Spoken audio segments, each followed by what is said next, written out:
இந்த விஷயத்த சிபிசிஐடி கையில எடுத்து விசாரிச்சுட்டு வராங்க. அவங்க கையில இருந்து அடுத்து இந்த கேஸ் ஒருத்தரை கஸ்டடிக்கு எடுத்துட்டு போறாங்கன்னா அவங்கள ஃபுல்லா மெடிக்கல் எக்ஸாமைன் பண்ணுவாங்க. இதுக்கு முக்கியமா நம்ம ரேவதி கான்ஸ்டபிள் அவர்களே பாராட்டலாம். அவங்களுக்கு 2020 ஆண்டு கோவிட் ரொம்ப உச்சகட்டத்துல இருந்த டைம். 144 தடை உத்தரவு எல்லா இடத்துலயுமே போட்டிருந்தாங்க. சில கடைகள் மட்டுமே திறந்து வைக்கப்பட்டுச்சு. இப்படிப்பட்ட நிறைய ரூல்ஸ் ஃபாலோ பண்ணிட்டு இருந்தாங்க.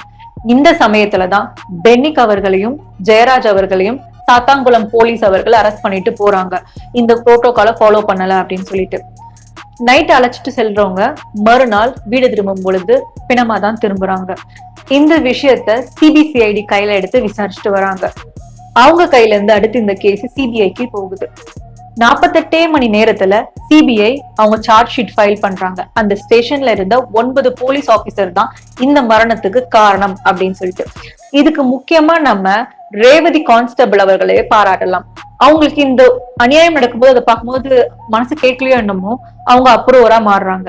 அப்ரூவரா மாறி அவங்க என்ன பண்றாங்க, ஃபுல்லா ஸ்டெப் பை ஸ்டெப்பா அன்னைக்கு நைட்டு கூப்பிட்டு வந்ததுல இருந்து அவங்க எந்த அளவுக்கு டார்ச்சர் பண்ணப்பட்டாங்க, வலி தாங்க முடியாம எப்படி இறந்து போனாங்க அப்படின்ற வரைக்குமே ஒவ்வொரு விஷயத்தையும் அவங்க ஃபுல்லாவே எக்ஸ்பிளைன் பண்றாங்க. இது மூலமா அந்த 9 பேரையுமே அரெஸ்ட் செய்யறாங்க. 2020 ஆண்டே இவங்கதான் குற்றவாளி அப்படின்னு தெரிஞ்சிருச்சு. ஆனா இவங்களுக்கு தண்டனை கிடைக்கிறதுக்கு கிட்டத்தட்ட 6 வருஷம் ஆயிருக்கு.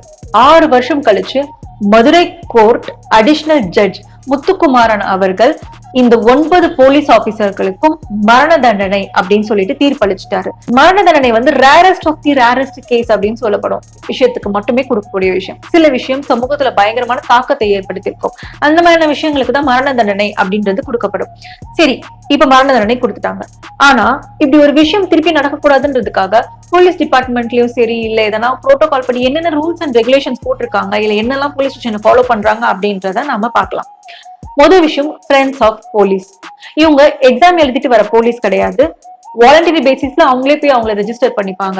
அவங்க என்ன பண்ணுவாங்க, போலீஸ்க்கு சில விஷயங்கள்ல கூட இருந்து ஹெல்ப் பண்ணுவாங்க. இந்த ஃப்ரெண்ட்ஸ் ஆஃப் போலீஸ முற்றிலுமா ப்ராஹிபிட் பண்ணிட்டாங்க. இனிமேல் அப்படி ஒரு விஷயமே கிடையாது. அடுத்து சிசிடிவி.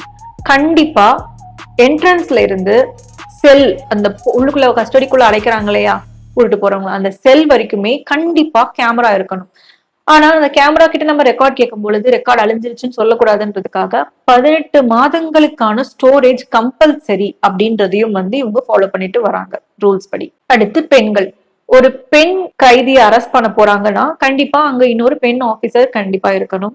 அவங்க கஸ்டடியில இருக்காங்கன்னா கூட பெண் ஆபீசர் ஸ்டே பண்ணணும். அதை தாண்டி 6 மணிக்கு மேல பெண்கள் கம்ப்ளைண்ட் கொடுக்க போறதோ சரி பண்றதோ சரி முற்றிலுமா தவிர்க்கப்படுது போலீஸ் டிபார்ட்மெண்ட். ஒருத்தரை கஸ்டடிக்கு எடுத்துட்டு போறாங்கன்னா அவங்கள ஃபுல்லா மெடிக்கல் எக்ஸாமைன் பண்ணுவாங்க. அவங்களுக்கு ஏதாவது கிரானிக் டிசீஸ் இருக்கா, ஏதாவது ஹார்ட் ப்ராப்ளம், இந்த மாதிரி ஏதாவது விஷயங்கள் இருக்கான்னு சொல்லிட்டு டெஸ்ட் பண்ணி அவங்க மெடிக்கலி ஃபிட் அப்படின்னு தெரிஞ்சாதான் அவங்கள போலீஸ் ஸ்டேஷன்ல கஸ்டடியிலேயே அனுமதிப்பாங்க. அதை தாண்டி 48 மணி நேரத்துக்கு ஒருக்க மறுபடியும் அவங்களுக்கு திருப்பியும் ஹோல் பாடி டெஸ்ட் எடுப்பாங்க. எதனா ஒரு சேஞ்சஸ் இருக்கா, அவங்க நல்லா ஹெல்த்தியா தான் இருக்காங்களா அப்படின்னு சொல்லிட்டு ஒரு டெஸ்ட் எடுக்கப்படுது. அந்த 3rd லெவல் ஆஃப் ட்ரீட்மெண்ட்னு சொல்லுவாங்க. நீங்க ஜெய்பீம் படத்துல பார்த்திருப்பீங்க, நிறைய மூவில காட்டியிருப்பாங்க. அந்த மாதிரி ரொம்ப கொடுமையான இல்ல அவங்களுடைய உடலை சித்திரவதைப்படுத்தக்கூடிய சில ட்ரீட்மெண்ட்டை தவிர்க்கிறதுக்காக அதை முற்றிலுமா புறக்கணிச்சுட்டாங்க. இனிமேல் 3rd level of treatment police ஸ்டேஷன்ல கண்டிப்பா கொடுக்க மாட்டாங்க. இதை தாண்டி எப்படி கொண்டு வந்துட்டாங்க, சயின்டிபிக் எக்ஸாமினேஷன் லைக் ஃபாரன்சிக் வச்சு கொண்டு வரது, இல்லைன்னா லை டிடெக்டர் வச்சு அவங்க போய் சொல்றாங்களான்னு கண்டுபிடிக்கிறது. இந்த மாதிரி சயின்டிபிக்கல் சில விஷயங்கள் இன்வெஸ்டிகேஷன் இன்ட்ராகேஷன் அப்படின்றத இம்ப்ளிமெண்ட் பண்ணியிருக்காங்க. இதை தாண்டி வேற என்னென்ன விஷயங்கள் எல்லாமே போலீஸ் டிபார்ட்மெண்ட் பண்ணிருக்கலாம் நீங்க நினைக்கிறீங்க? அதே போல இந்த ஜட்மெண்ட் சரிதானா, இல்ல என்ன நடக்கும், உங்களுடைய சஜஷன்ஸ் எல்லாமே கமெண்ட்ல பகிருங்க. நன்றி. அடுத்த வீடியோல சந்திப்போம்.